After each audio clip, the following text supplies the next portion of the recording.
da noite é por que cuidar das palavras. Eu não tenho dúvida alguma, todo mundo aqui deve saber que é importante. Mas eu questiono por que é importante cuidar das palavras. Se a gente olhar pelo ponto de vista de volume, uma mulher geralmente 20.000 palavras por dia, um homem se contenta com 7.000 palavrinhas por dia. Mas não estou aqui para falar de quantidade, não estou aqui para fazer um ranking, né, de quem fala mais ou menos. Eu trouxe esses números para a gente ter uma noção de quantidade. Porque se nós formarmos, muitas vezes um casal, é 30.000 palavras por dia, ok? Mas quando nós olharmos um ser humano, a média é de 13.000 palavras por dia. E a questão é, qual a qualidade dessas 13.000 palavras? Essa é a reflexão. Quantidade a gente já viu que é bastante, mas e aí, a qualidade? Está dentro ou está fora? Será que nós estamos cuidando disso? Se a gente sabe que é importante, será que nós estamos cuidando de algo que tem esse volume no nosso dia a dia? Nós estamos prestando atenção nisso? É isso que nós vamos tentar fazer, levar a reflexão de hoje. E nada melhor para uma reflexão, para a gente conseguir ilustrar, de contar uma historinha dos nossos personagens aqui. Nós temos o João pai e o João filho. E o principal aqui é o João filho. O que acontece? O João filho frequentemente de mau humor, sempre de mau humor, e para qualquer situação do dia a dia, ele já falava algumas bobagens. Então xingava e assim por diante. Então ele não conseguia se controlar. Vendo isso, o João pai decidiu ajudar o filho, como todo pai, né? Tentou ajudar ele e fez o quê? Deu alguns pregos para o João filho e deu um martelo para ele. E a partir disso ele falou, olha, cada dia que tu sentir um momento de ira, tu vai na cerca que tem ali atrás de casa e tu vai pregar um prego nessa cerca. Esse foi o trato. O João filho, ok, vou aceitar a ajuda. Fez o quê? Primeiro dia, para variar, estava furioso, encheu a cerquinha de prego, né? Vários pregos aqui. No segundo dia já não estava tão, se controlou um pouquinho, mas mesmo assim encheu ali mais alguns pregos. E as semanas seguintes foi passando e ele foi controlando a ira, ele foi diminuindo o número de pregos. E depois de algum tempo, né, o João já estava controlando o seu temperamento, ele já não precisava pregar tanto assim. Até que um dia ele se controlou tanto que ele parou de pregar. Ótimo, sucesso, né? Ambos, o João estava orgulhoso em relação a isso. E aí o pai, evidentemente, olhando a situação, viu que o filho havia se controlado, propôs para ele um novo desafio. Que a cada momento, ou a cada vez que ele suportasse a ira dele, então que o João voltasse até a cerca e retirasse um prego. Esse era o novo desafio. Aí o João olhou para aquilo e falou, tranquilo, vamos lá. E a partir disso, foi lá, nos primeiros dias aqui, o João conseguiu controlar a ira, foi lá, retirou alguns pregos. E assim foi sucessivamente, né? As semanas seguintes ele tirou vários, até um certo dia que ele conseguiu retirar todos os pregos. O João estava muito orgulhoso, porque ele conseguiu não só controlar, como ele conseguiu suportar aquilo, havia pregado várias coisas e depois conseguiu retirar aquilo. Então ele já se sentia um ser humano muito melhor. Então ele estava muito orgulhoso em relação a isso. E por último, né, o pai do João, o João pai, também se sentindo muito orgulhoso, evidente, com o filho, disse, muito bem, filho, mas agora, né, como um último aprendizado, dê uma olhada na cerca. Aí o João filho ficou espantado, vou lá olhar a cerca então. Aí ele foi lá e olhou a cerca. O que ele encontrou? Uma cerca cravejada de buracos. Fim da história. O que essa história aqui, na verdade, essa pequena história representa? O que essa história ilustra para a gente? Como as nossas palavras, elas magoam, tá? Elas ferem e elas afastam nós. Como elas nos afastam as relações. Principalmente, que é algo que nós não nos damos conta, que é como elas geram rejeição. Como quando nós falamos, as pessoas que nos ouvem acabam nos rejeitando. E a gente muitas vezes fica naquela linha de qual é o problema disso? Eu estou falando outra pessoa que não está aceitando, o problema é dela. E a gente, pelo nosso orgulho, acaba fazendo exatamente isso. Eu falei, outra pessoa que não soube entender, o problema é dela. Mas não é bem assim. Eu trouxe aqui um eu trouxe um estudo da Naomi Eisenberger, que ela é psicologista né, da Universidade de Los Angeles, e ela fez um experimento sobre rejeição social. E o que ela fez? Ela chamou esse exercício de cyberball e ela colocou 3 pessoas, algumas pessoas na verdade, só que cada uma em uma sala diferente. E uma das pessoas não era uma pessoa, era um computador.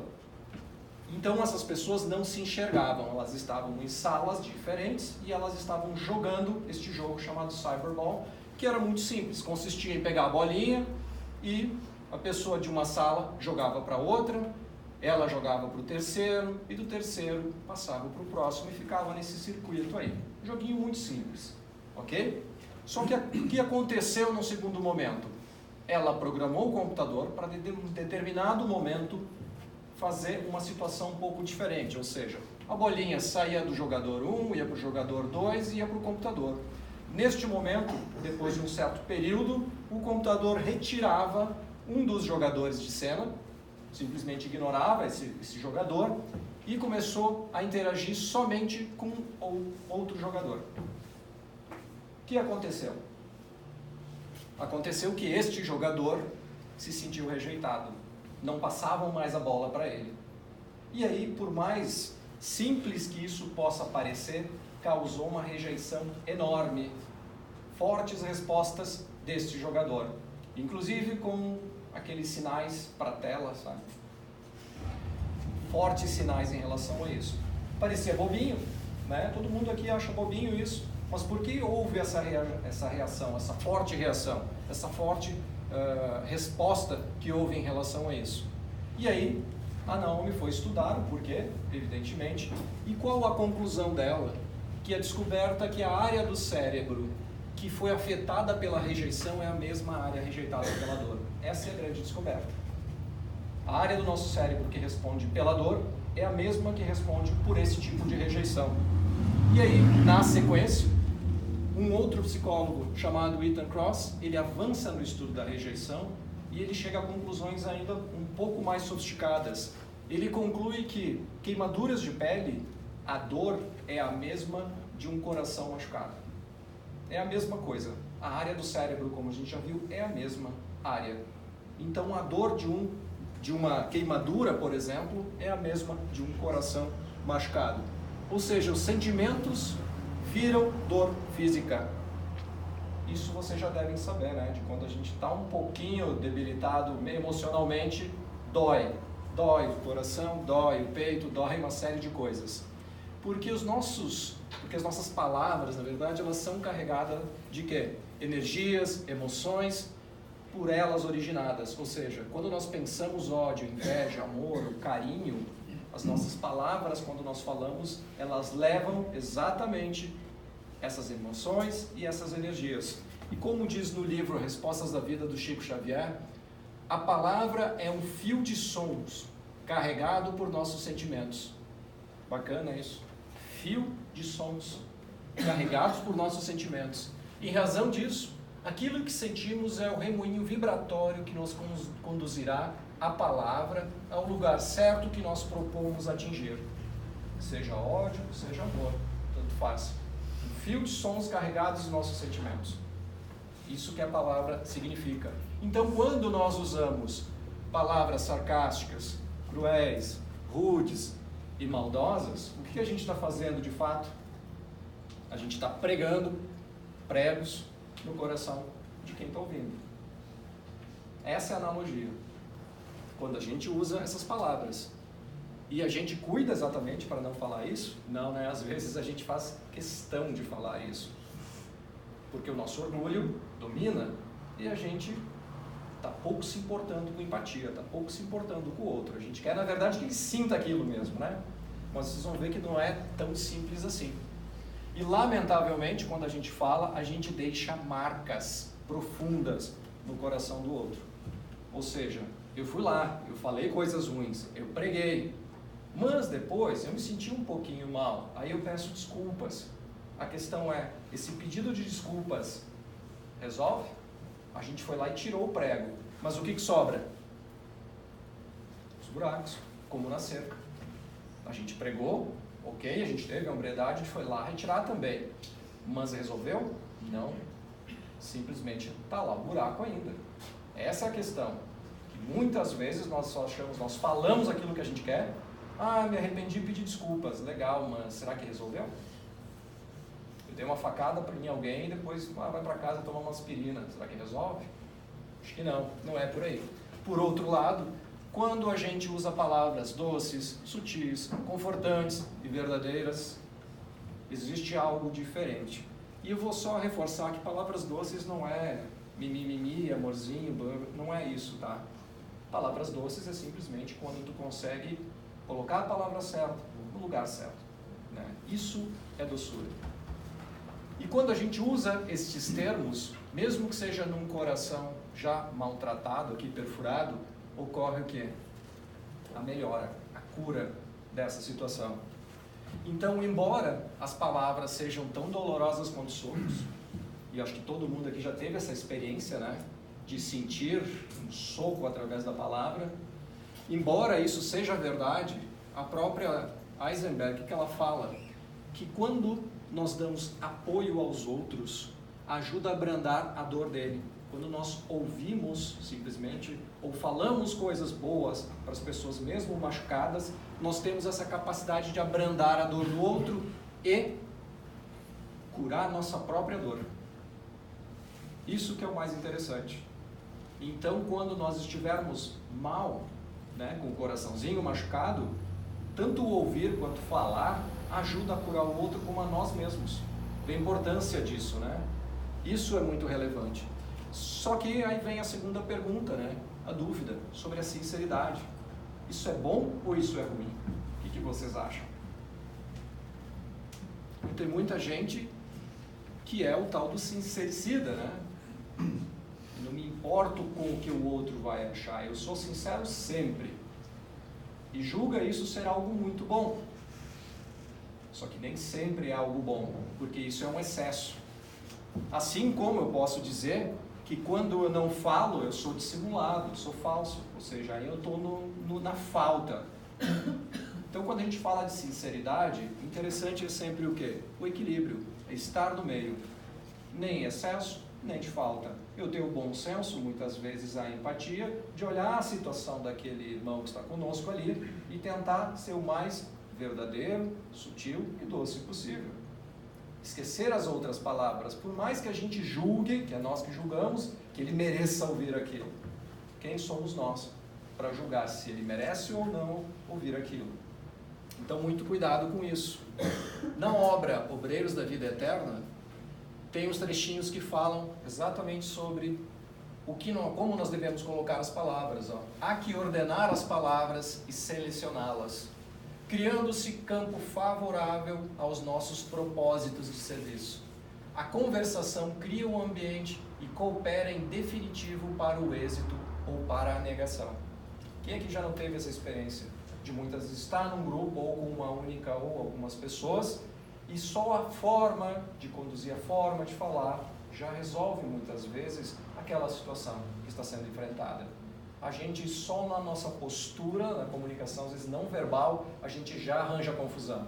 Assim como, às vezes, com a nossa postura não verbal e pequenas ou poucas palavras, mas corretas, pensadas e verdadeiras, a gente resolve a situação. Eu acho que não estou falando nenhuma coisa que seja distinta, né, que seja irreconhecível para vocês. Porque nós precisamos sanar os velhos desequilíbrios das intromissões verbais desnecessárias e, muitas vezes, perturbadoras e dissolventes, que a gente só quer falar. Muitas vezes, nós não aguentamos ficar com outra pessoa em silêncio. A gente não presta atenção no silêncio, e deveríamos. Então, a gente quer falar. E por falar e querer falar, a gente cria desequilíbrios e a gente cria intromissões verbais desnecessárias. Às vezes, num grupo, a gente quer falar e deixa de fazer com que as outras pessoas se exponham ou exponham as suas dificuldades e a gente não pratica, né, a nossa audição, que é muito importante. E se a gente retomar aqui então o assunto da palestra, por que cuidar das palavras então?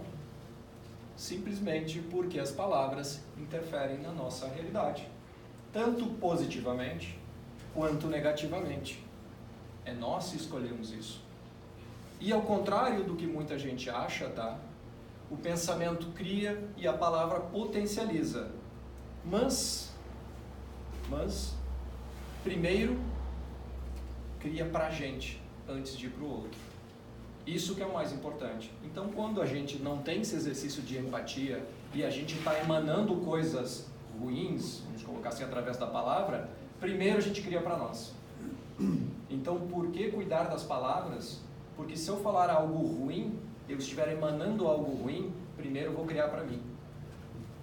Lamentavelmente, eu vou sofrer as próprias consequências daquilo que eu estou criando. É assim. E também, a parte boa é, se eu usar da boa palavra, eu estou emanando coisas boas, logo, primeiro eu crio para mim. São coisas boas. Isso é o que tem que cair a ficha. Isso é o que nós temos que cuidar no nosso dia a dia. Porque, de fato, as palavras, como a gente viu, o volume é extenso, é grande. Será que a gente não consegue cuidar um pouquinho mais, melhorar um pouquinho mais do que nós falamos? E não só falar, porque a gente fala do que a gente está pensando, correto? Ou muitas vezes a gente até ouve, eu falei, mas foi sem querer, né? Como assim, falei sem querer? Se tu falou porque tu pensou. Alguém já aplicou essa? Foi sem querer, desculpa. Se tu falou é porque tu pensou, já estava dentro de ti. Então vamos cuidar dos pensamentos. E o exercício é sempre esse, é substituir pensamentos. Então a gente vai substituindo coisinhas ruins à medida que eles vão aparecendo, vamos trocando. Esse é o grande exercício. A gente não muda do dia para a noite. A gente simplesmente, na natureza não dá saltos. Então nós vamos dia a dia, veio um pensamento esquisito, troca ele. Veio outro, troca. Veio, troca. E vai trocando. Com o tempo, a gente consegue fazer o quê? Como todo exercício, é uma musculatura, né? O nosso cérebro também, você vai criando o hábito de parar de pensar bobagem. E aí, naturalmente, você consegue virar essa chave.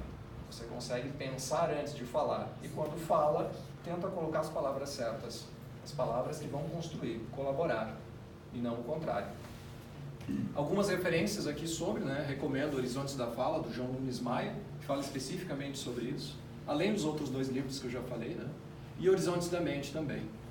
Tem o 3º livro dessa série, que é Horizontes da Vida, recomendo todos os 3, porque ajuda a dar essa visão holística sobre a comunicação verbal, não verbal e a mental. Acho que é bem interessante para todos. Bom, finalizando aqui, era essa mensagem, essa reflexão que eu queria trazer e deixar para vocês, de algo tão básico quanto a fala, que creio não tenha novidades nenhum para vocês, mas talvez a novidade seja o impacto disso. Né? Hoje já comprovado e já trazido por estudos sobre rejeição. Então vamos nos colocar no lugar dos outros, essa empatia. Hoje a palavra da moda é empatia. Vamos levar isso para dentro de nós porque faz parte, é importante. Assim como nós não gostamos de rejeição, vamos tentar não rejeitar os outros através das palavras, vamos tentar incluí-los. Só cabe a nós. Ordenar e selecionar as palavras. É um exercício bastante válido. Certo? Convido então a todos para fechar os olhos novamente, percorrer as pernas, para permitir que o pessoal do passe chegue até vocês.